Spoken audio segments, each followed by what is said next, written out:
Hello dear students, good evening. तो हम लोग चल रहे थे भाई डाइपोल मोमेंट। क्या चल रहा था? Dipole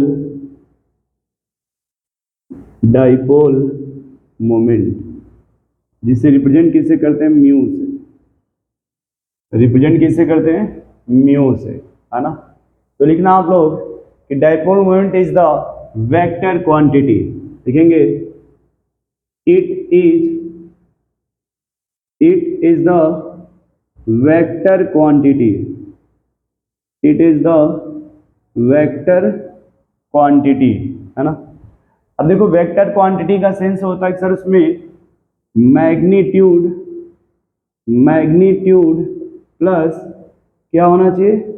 direction. Magnitude plus direction होना चाहिए, है ना। अब देखो इसमें जो डायरेक्शंस होता है वो कैसे डिसाइड करेंगे? यदि कोई वेक्टर क्वांटिटी उसमें का डायरेक्शंस पता करना होता है तो वो होता है लेस इलेक्ट्रोनेगेटिव से मोर इलेक्ट्रोनेगेटिव की तरफ, मोर इलेक्ट्रोनेगेटिव की तरफ। यानी लेस इलेक्ट्रोनेगेटिव से डायरेक्शन किसके तरफ होती है? मोर इलेक्ट्रोनेगेटिव की तरफ। तो जब भी वेक्टर बनाते हैं ना वेक्टर, तो कुछ ऐसे एरो दिखाएंगे उसका। इस तरह से एरो का मतलब है ये टेल होता है, इसे हेड बोला जाता है। ये हेड होता है वेक्टर का और वेक्टर का ये टेल होता है ना। तो जो हमेशा लेस इलेक्ट्रोनेगेटिव से मोर इलेक्ट्रोनेगेटिव की तरफ शो किया जाता है। या आप इसको ऐसे लिख सकते हो कि हेड के तरफ नेगेटिव बना दीजिए और टेल के तरफ पॉजिटिव भी लिख सकते हैं आप, ठीक है। अब देखिए यदि कोई मॉलिक्यूल है, क्या है, मैं सोच रहा हूँ यहाँ लिखता हूँ, है ना। देखिए यदि मॉलिक्यूल है, दो टाइप का होता है मॉलिक्यूल। या तो वो डाई एटॉमिक होगा, डाई एटॉमिक मॉलिक्यूल है, या फिर वो पॉली एटॉमिक होगा, polyatomic molecule. Diatomic भी दो टाइप का होगा, या तो वो होमो एटॉमिक होमो होगा, ऐसा होगा भाई, होमो डाई एटॉमिक, होमो डाई एटॉमिक, या फिर वो हेट्रो डाई एटॉमिक। होमो का मतलब देखो क्या होता है, अगर होमो है, क्या है? होमो, इसे बोलते हैं नॉन पोलर। इसे क्या बोलेंगे? Non polar. अगर हेट्रो है इसे क्या बोला जाएगा? पोलर। फिर सवाल आता है कि नॉन पोलर का क्या मतलब है? म्यू जीरो होगा। पोलर का क्या मतलब है? म्यू जीरो नहीं होगा। जैसे homotype H2O2 N2, heterotype example HCl HBr HF, इस टाइप का। पॉली एटॉमिक में जो होता है, इसमें देखिए आप पॉली एटॉमिक में क्या होता है। अब पॉली एटॉमिक में जो म्यू होगा वो नेट देखा जाता है, या म्यू नेट जीरो होगा या फिर म्यू नेट आपका जीरो नहीं होगा। अगर म्यू नेट जीरो आ रहा है ये हो जाएगा नॉन पोलर, यानी वो मॉलिक्यूल कैसा है? Non polar. और ये कैसा हो जाएगा? पोलर मॉलिक्यूल, ठीक है। इसमें हो जाएगा नॉन पोलर। ये देखो जो पोलर है ना, ये इसी को बोलते हैं डाइपोल। जैसे एग्जांपल देख लो आप, बी इज या ऐसे कर दो इसमें maximum regular structure, maximum regular structure.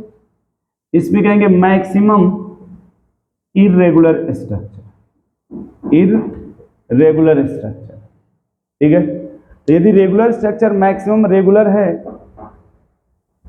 तो वो, अब देखिए यहाँ पे अगर हम पॉली एटॉमिक मॉलिक्यूल की बात करते हैं ना, रेगुलर का मतलब जैसे देखो BeCl2, अच्छा पहले लिख लीजिए फिर बात करते हैं इसमें, है ना। पहले आप नोट कर लीजिए इसको। अब जैसे देखिए अगर हम एग्जांपल की बात करते हैं BeCl2, तो जब इसका स्ट्रक्चर बनाएंगे आप पहले देखिए, तो आपने ऐसे बनाते हैं आप लोग। तो पहले हम देखेंगे वेक्टर क्वांटिटी, क्या देखेंगे? वेक्टर क्वांटिटी, जो वेक्टर क्वांटिटी वो लेस इलेक्ट्रोनिगेटिव से मोर इलेक्ट्रोनिगेटिव की तरफ होता है। बेरिलियम लेस इलेक्ट्रोनिगेटिव होता है और ये मोर इलेक्ट्रोनिगेटिव। ये डायरेक्शन ऐसे बनेगा और दूसरे वाला डायरेक्शन ऐसे बनेगा, है ना। तो ये देखिए अपोजिट है ना, ये अपोजिट है, एक दूसरे को कैंसिल आउट कर देंगे। जब कैंसिल होगा या जो म्यू की वैल्यू वो जीरो हो जाएगी, और जब म्यू की वैल्यू जीरो है आप इसे क्या बोल सकते हैं, नॉन पोलर।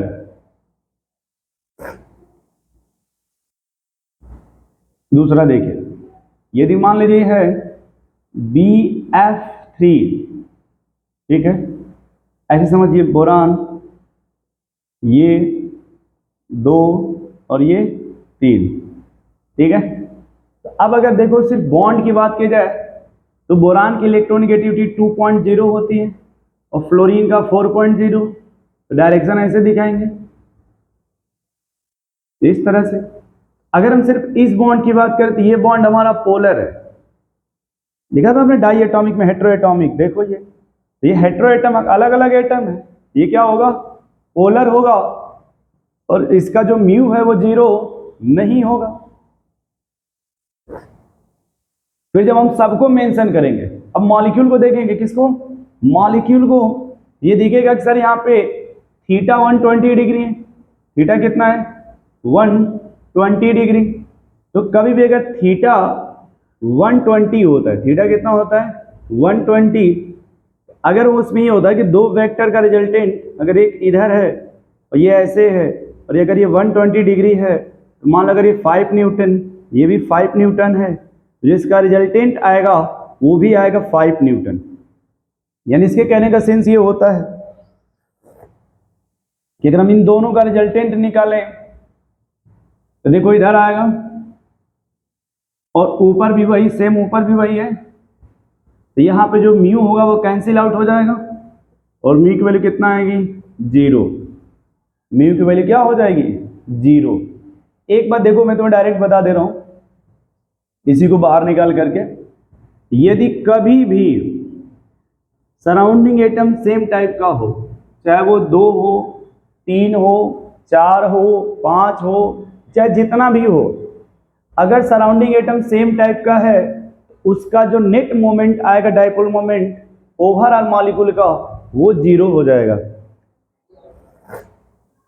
क्योंकि इन दोनों का जब रिजल्टेंट आप निकालोगे तो इधर आएगा और ये ऊपर जाएगा, तो नेट देखा जाएगा ना, जो म्यू नेट है वो क्या आएगा, जीरो। समझ गए इसको, आप नोट करो आप इसे।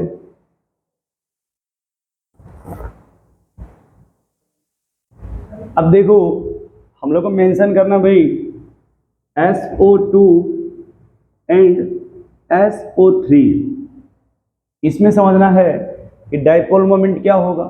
तो सबसे पहले अगर देखा जाए इस तरह, कभी भी अगर हमें कोई भी मॉलिक्यूल देगा, सबसे पहले निकालेंगे उसका हाइब्रिडाइजेशन।